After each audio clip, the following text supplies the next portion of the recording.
तो आइए ये दिव्य मिलन, अनूठा भावपूर्ण मिलन, जहां भक्त और भगवान के मध्य ऋषिमुख पर्वत पर संपन्न हो रहा है, उस शिखर की हम भी यात्रा करें। कल मैंने कहा कि हम लोग जहां पर बैठे हुए हैं,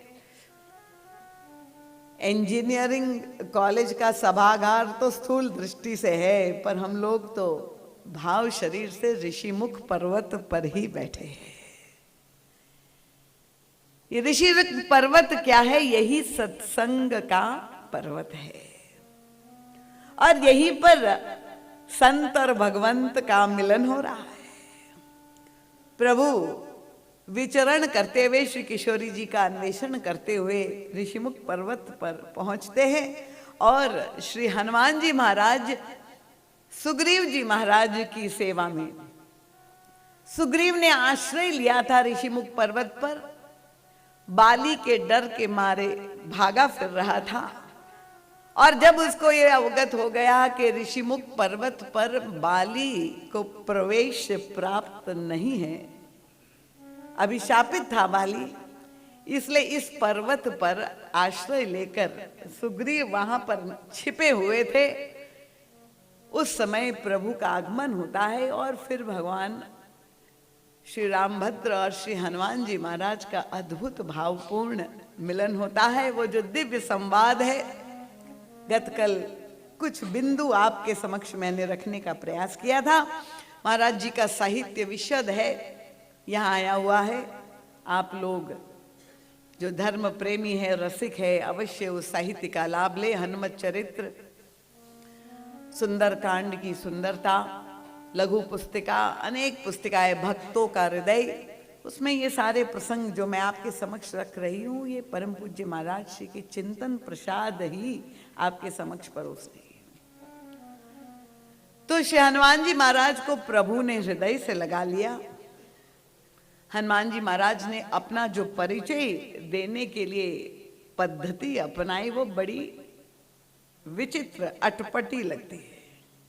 प्रभु ने जब श्री हनुमान जी महाराज अपना परिचय पहले प्रभु ने दिया, और स्थूल परिचय देने के बाद श्री हनुमान जी महाराज से जब अपना परिचय पूछा, तो हनुमान जी महाराज ने जिस पद्धति को अपनाया, अपने माता पिता का स्मरण न करके, अपने प्राकट्य की अद्भुत चमत्कारी घटना का उल्लेख न करके प्रभु से कहा, एक मंद में मोह बस, कुटिल हृदय अज्ञान।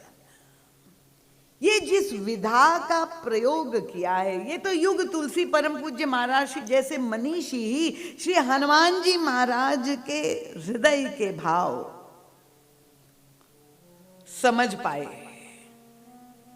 श्री हनुमान जी ने जिन शब्दावली का प्रयोग किया,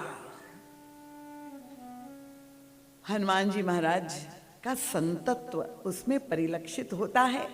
केवल विनम्रता ही नहीं, इस समय हनुमान जी महाराज समझ गए कि प्रभु का प्राकट्य हो गए हैं, ईश्वर का सगुण साकार अवतार हो गया है, और प्रभु ने जिस विधा से अपना परिचय दे दिया, हनुमान जी महाराज समझ गए कि प्रभु इस धराधाम पर आए हैं जीवों पर कल्याण पर कृपा करने के लिए आए, उनका उद्धार करने के लिए आए, संबंध की स्थापना करने आए। ये निर्गुण निराकार ब्रह्म आज सगुण साकार सीमाओं में आबद्ध हो गया है। ससीम को असीम को ससीम देखकर श्री हनुमान जी महाराज को लगा कि इस सुअवसर का सदुपयोग कर लेना चाहिए। संत तो बड़े सावधान होते हैं।